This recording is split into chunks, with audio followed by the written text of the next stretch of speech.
I especially want to thank the Dean for that warm introduction from an unreconstructed Yankee fan.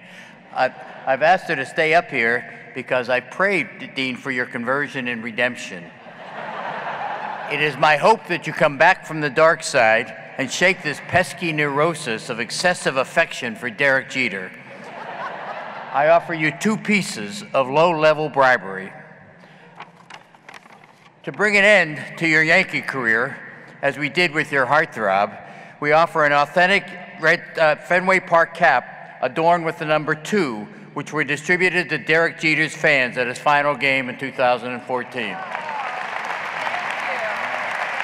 don't put it on yet. Don't put it on. And to induce you to become a member of Red Sox Nation, I offer you a genuine Red Sox cap for wearing or display. And we also have a beloved shortstop who wears number 2 out of admiration for Derek Jeter. His name is Xander Bogaerts. He's batting .324 and he speaks 4 languages. Make the switch, Dean, make the switch.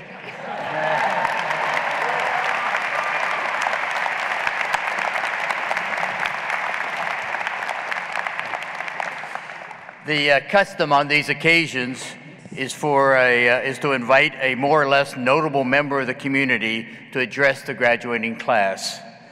This person is generally a good deal older than the graduates, and by virtue of his age, would be, in any other context, dismissed as not worth listening to. I was not apprised of the selection process, but I can assure you, had Beyonce assented, I wouldn't be standing in front of you today.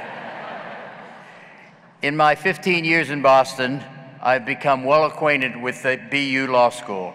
I have had the good fortune to meet many of its graduates and to know and befriend members of the faculty and administration. I have learned something of the school's history, its excellent reputation for diversity and scholarship, and its tradition of public service. When I reviewed the recent commencement speakers, I was honored to be included, and I confess, more than a little bit awed. Carmen Ortiz, U.S. Attorney for the District of Massachusetts, Governor Howard Dean, Senator Edward Markey, Congressman Nikki Tsongas, Attorneys General Eric Holder and Martha Coakley. The aristocracy of the legal profession regularly finds its way to the BU School of Law. It ought to come as no surprise that a lawyer turned baseball executive will have no answers to life's most challenging questions. What I do have to offer are some anecdotes and maybe a few practical lessons that I have learned in the 45 years since my own graduation from law school. You can be sure these insights are not entirely original with me, but I hope you may find 1 or 2 useful somewhere along the way. I have often been asked if there is an overlap between the world of sports and the world of law. There is, and to make that point, I'd like to tell you a story involving my former law partner and mentor, the man to whom I owe so much, the late Edward Bennett Williams, one of the 20th century's greatest trial lawyers and the founder of my old law firm, Williams & Connolly. EBW was the owner of the Orioles and led the team in some of its greatest years. When I joined his law firm in the middle 1970s, he was an owner and president of the Washington Redskins. He liked to tell the story of the time when he received a call from Bernard Goldfein, a principal in perhaps the only scandal of the Eisenhower administration. Goldfein was a rich Boston textile manufacturer who gave valuable gifts, a vicuna coat for one, to Sherman Adams, Eisenhower's White House chief of staff, a gift which subsequently led to Adams' resignation. I've seen a picture of Sherman Adams, and it boggles the mind to picture him in a vicuna coat. When EBW got the call, Mr. Goldfein was housed in the federal prison in Connecticut. He told Williams over the phone that he had a small problem with the IRS and asked Williams to defend him. Williams agreed to look at the case and asked Goldfein to send the file. That would present a small problem, Goldfein said. There was no file. You see, Goldfein hadn't even filed a tax return in 6 years. Nevertheless, he said he would have his personal lawyer, a man named Ralph Slobodkin, to gather some information and forward it. Now, Slobodkin was a gopher lawyer. He'd go for files, he'd go for coffee, etc. EBW was a legendary workaholic. He threw himself into the matter. He reviewed the facts. He researched the law. He burned the midnight oil. He was indefatigable. His research completed, Williams went to meet Goldfein face-to-face in the Federal Correctional Institution at Danbury. He walked into Goldfein's cell, looked him in the eye, and gave him the news. Mr. Goldfein, I've studied this matter from top to bottom, inside and out, and I'm sorry to tell you, sir, but you have no defense. Goldfein did not shrink from Williams' gaze and enunciated each word of his reply as if he were speaking to a simpleton, but respectfully. If I had a defense, Mr. Williams, I'd have Ralph Schlabotkin try the case. A few years later, the same EBW, this time wearing his hat as president of the Washington Redskins, hired George Allen to replace Vince Lombardi as coach of the team. Allen, like Williams, was a meticulous man. He dove into the task of assessing the prospects for the upcoming season. He reviewed the films, every frame of every play of every game. No detail was too insignificant not to be factored into his appraisal. When he finished, he came to Williams' office, looked him in the eye, and gave him the news. Mr. Williams, I've studied this team from top to bottom, inside and out, and I am sorry to tell you, sir, but you have no defense. His experience with Goldfein, fresh in his mind and without missing a beat, Williams replied, my dear Coach Allen, if I had a defense, I'd have Ralph Schlabotkin coach the team. Enough of the stories, and on to the obligatory part of every graduation speech where the speaker blesses you with his wisdom. First, your versatility is valuable. You are trained professionals who may choose a niche or a conventional legal career. Good for you. But remember, the world is wide open and full of opportunity, so widen your gaze. If you have blinders on, take them off. Your training has application to a wide spectrum of tasks, jobs, and roles. Exhibit A, standing in front of you. Second, learn to clarify and simplify. The greater intellectual challenge is not to unearth complexity and nuance, it's to translate them to clear and simple language, easily grasped. Einstein remarked that the definition of genius is to take the complex and make it simple. Sentences can be short, expression can be plain, divergent thinkers flaunt their intellectual virtuosity, convergent thinkers make the points and win the cases. Both inside and outside the courtroom, simplicity has its advantages. Third, less is more. EBW preached the following: nothing is often a good thing to do and always a brilliant thing to say. Nothing is often a good thing to do and always a brilliant thing to say. Like great athletes who perform with an economy of motion, great advocates profit from an economy of expression. There was an economy in the way Joe DiMaggio played center field and the way Ed Williams tried cases. But a word of caution, as with all prescriptions, its efficacy is in its judicious application. An example, in United States versus Silverman, Williams defended two bookmakers whose indictments were based on questionable FBI wiretaps. After a very low-key opening statement and a fiercely restrained presentation of their side of the story, Williams' closing argument comprised 4 hours of unfaltering, soaring eloquence, and without a note. The courtroom was transfixed. You could hear a pin drop. No one moved or spoke except for Mickey, one of the defendants. He surreptitiously tapped his co-defendant on the shoulder and said, "Hey, Abe, what do you think all that meant?" To which Abe, the smarter of the two, replied with a smile, "Mickey, my man, I think that means we're innocent." Williams went on to win that case at an important constitutional point at the Supreme Court. Fourth, when you don't know, say so. Don't guess. Don't fake it. I remember a time in my law school career when I tried to sling an answer. "Wonderful, Mr. Lucchino. Thank you," my distinguished professor said. "It's wonderful because it could not be more wrong, and so pedagogically speaking, it's most useful to us." To admit that you don't know is the start. People will respect your honesty and your self-assurance, but in itself is of little use. Now pay attention, because I'm going to give you the magic incantation that will cause your stock to rise with your boss, among your colleagues, and with your clients, your friends, and just about everybody in your life. I don't know is only a part of the answer.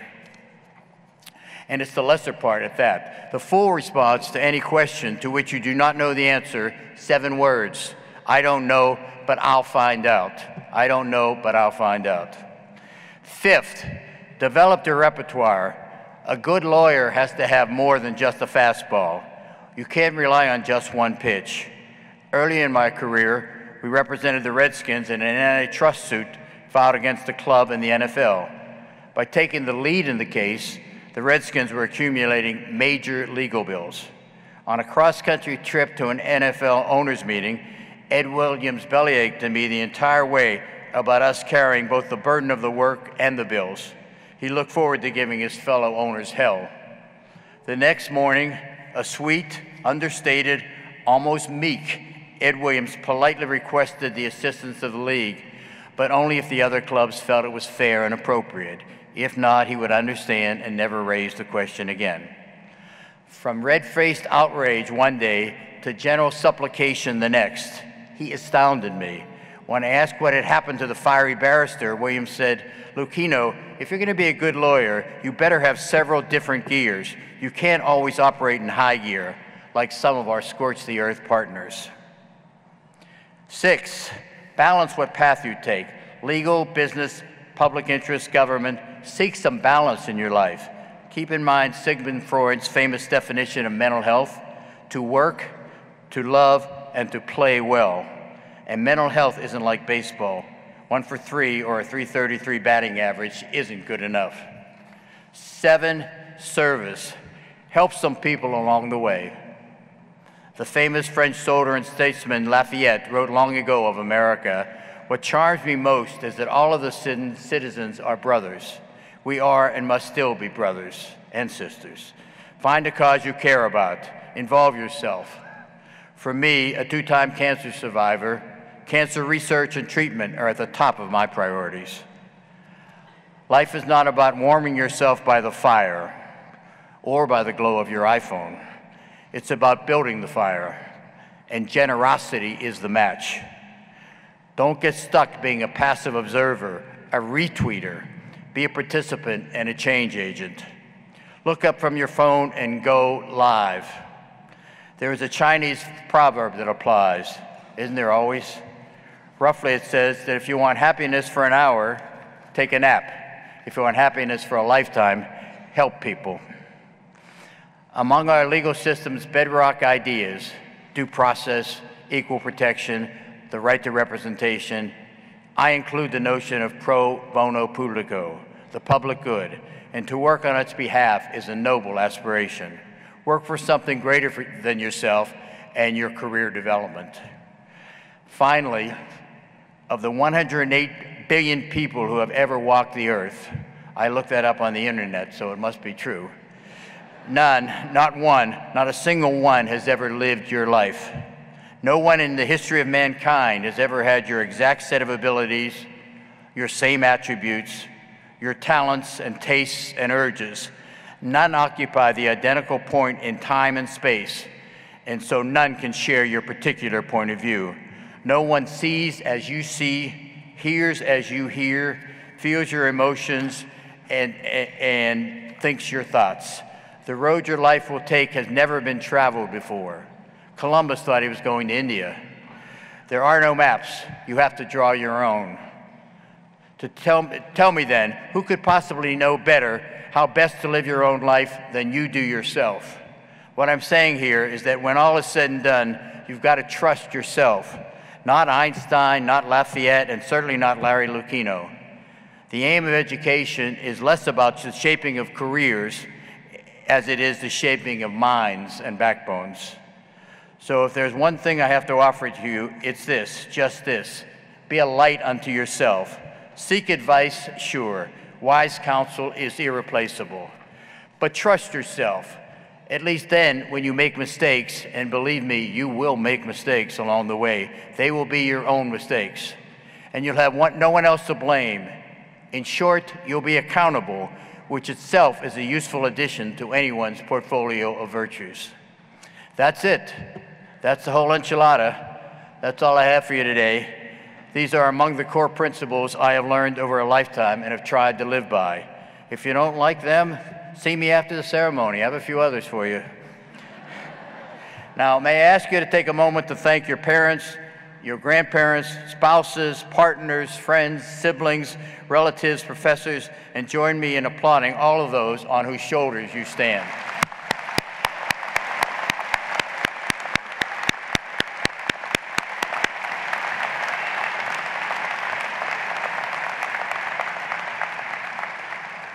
Congratulations to the members of the class of 2017. Today is the day to celebrate your hard-earned accomplishment. I wish you long and rewarding lives. Remember your Red Sox. God bless all of you, and thank you.